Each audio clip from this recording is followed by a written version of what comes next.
নতুন মোটিভেশনাল এবং ইনফরমেটিভ ভিডিওতে সবাইকে স্বাগত জানাচ্ছি। আমি কৃষ্ণেন্দু ধারা, পূর্ব মেদিনীপুর হিড়িয়া থেকে। অনেকেই প্রত্যেকদিন প্রশ্ন করেন আমাকে যে এই যে স্মল বিজনেসের যে ইন্ডাস্ট্রি রয়েছে, এই যে সমস্ত মানুষজন এই স্মল ইন্ডাস্ট্রিতে কাজ করে চলেছেন, এদের কি সত্যি কোনো ভবিষ্যৎ আছে? কারণ আমরা এই মুহূর্তে দাঁড়িয়ে দেখতে পাচ্ছি যে এই স্মল বিজনেসে মার্কেট একেবারে ডাউন রয়েছে। না, এটা আপনি বলবেন যে তাহলে কি আমার মার্কেট ডাউন?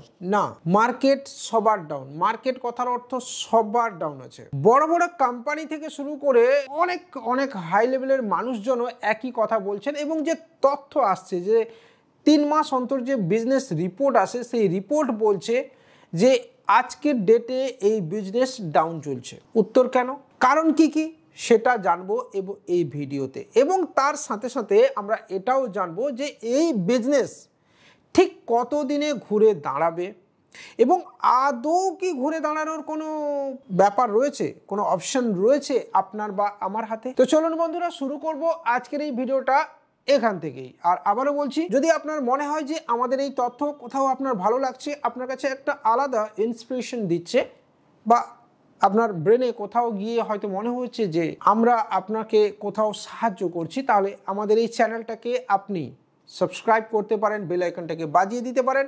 আমাদের টেলিগ্রাম চ্যানেলে আপনি জয়েন করতে পারেন, আমাদের ফেসবুক পেজ এবং ইনস্টাগ্রামেও আপনি জয়েন করতে পারেন। ঠিক আছে বন্ধুরা, শুরু করি আজকের এই ভিডিওটা এখান থেকেই। Can I dive deep into the darkness in your heart? অনেকেই জানেন যে মোটামুটি ফেব্রুয়ারি মাসের পর থেকে আমরা জেনেই গেছি যে আমাদের ভারতবর্ষ জুড়ে লোকসভা নির্বাচন চলবে, এবং এই যে লোকসভা নির্বাচন, এই লোকসভা নির্বাচন কিন্তু একটা মহাযজ্ঞের মতো। একটা লম্বা সময় ধরে কিন্তু এখানে আমাদের ভোট চলবে, এবং এই মুহূর্তে 4 জুন ভোটের রেজাল্ট বেরোবে। তার মানে আমরা অনেকেই জানি যে ভোট ঘোষণা হওয়ার দিন থেকে রেজাল্ট, এবং তারপরে 10 থেকে 15 দিন পর্যন্ত বা ওই মাসের শেষ পর্যন্ত, অর্থাৎ জুন মাসের শেষ পর্যন্ত আমাদের সরকারি যে সমস্ত প্রকল্প আছে সেটা কিন্তু স্তব্ধ হয়ে থাকবে। যারা হাম্বা হাম্বা রো রো করে, অর্থাৎ এই মুহূর্তে দাঁড়িয়ে যে সমস্ত গভর্নমেন্ট প্রজেক্টগুলো থেকে টাকা আসে, বা যে সমস্ত গভর্নমেন্ট প্রজেক্টের জন্য এই স্মল বিজনেস ইন্ডাস্ট্রি বা স্মল ইন্ডাস্ট্রি এফেক্টেড হয় বা প্রভাবিত হয়, সেটা এই মুহূর্তে স্টপ আছে। আর এই স্টপ থাকার কারণে এই স্মল বিজনেসে এই মুহূর্তে কিন্তু ডাউন সিজন যাচ্ছে। এর সঙ্গে জুড়েছে অতিরিক্ত গরম এবং এই স্কুল কলেজে ছুটি ছাটা থাকা। ঠিক আছে, এই সবে মিলিয়ে এই মুহূর্তে কিন্তু মার্কেট ডাউন। আর সবচেয়ে বড় পয়েন্ট যেটা রয়েছে, মানুষের হাতে টাকা না থাকা। এবার বলবেন দাদা আপনি তো একটু রাজনৈতিক আলোচনায় যাচ্ছেন। আবারও বলছি না, বিজনেস আলোচনা করতে গিয়ে আপনার যদি কোথাও মনে হয় যে কোনো রাজনীতির আলোচনা হচ্ছে, তাহলে আপনাকে আবারও বলছি আপনার মনটাকে একটুখানি পরিষ্কার করে নিন। সাবান কাচার সাবান দিয়ে একটুখানি পরিষ্কার করুন। দেশের ভালো দশের ভালো কথা বলতে গিয়ে যদি আপনার মনে হয় যে রাজনীতির কথা বলছি, তাহলে আমি আপনাকে বলবো যে এই ভিডিওটা আপনার জন্যে নয়। আগে নিজে বাঁচুন, অন্যকে বাঁচান, দেশকে বাঁচান, তারপরে করবেন রাজনীতি। ঠিক আছে, তো এটা রাজনীতির কথা নয়। আমরা সকলেই জানি যে প্রত্যেক 5 বছর অন্তর একটি করে দল আমাদের সেন্ট্রালে এবং রাজ্যে ক্ষমতায় আসে। যেহেতু এখন সেন্ট্রাল ভোট চলছে, তাই আমি রাজ্যের বিষয় নিয়ে কোনো বক্তব্য বলছি না, দেশের বিষয় নিয়ে কথা বলছি। আবারও বলছি, দল এবং সরকার এই দুটি কিন্তু সম্পূর্ণ পৃথক ম্যাটার বা আলাদা দপ্তর। অনেকেই দল বলতে সরকার বোঝেন আর সরকার বলতে দল বোঝেন, কিন্তু না, দল আলাদা এবং সরকার আলাদা। আপনারা অনেকেই জানেন যিনি দেশের প্রধানমন্ত্রী হবেন তিনি চালাবেন আমাদের গোটা দেশকে, এবং তার সাথে সাথে আমাদের সমস্ত বহির্বিশ্বের সঙ্গে, গোটা ওয়ার্ল্ডের সঙ্গে কানেকশন তৈরি করবেন আমাদের এই ভারতবর্ষের সাথে। এবং গত 10 বছরের নিরিখে এই মুহূর্তে আমাদের ভারতবর্ষ কিন্তু সমস্ত দিক দিয়ে পিছিয়ে আছে। গ্রোথের দিক দিয়ে, ডেভেলপের দিক দিয়ে থেকে শুরু করে যে ইকোনমিক গ্রোথ হয়, অর্থাৎ যে জিডিপি হয়, সেই জিডিপিও কিন্তু অনেক কম। এর কারণ রয়েছে মানুষের হাতে টাকা না থাকা। মানুষ খরচা করতে চাইছে না, মানুষ টাকাকে যেটুকু ইনকাম তারা করেন সেটাকে সঞ্চয় করতে চাইছেন। এর কারণ হচ্ছে দ্রব্য মূল্য বৃদ্ধি।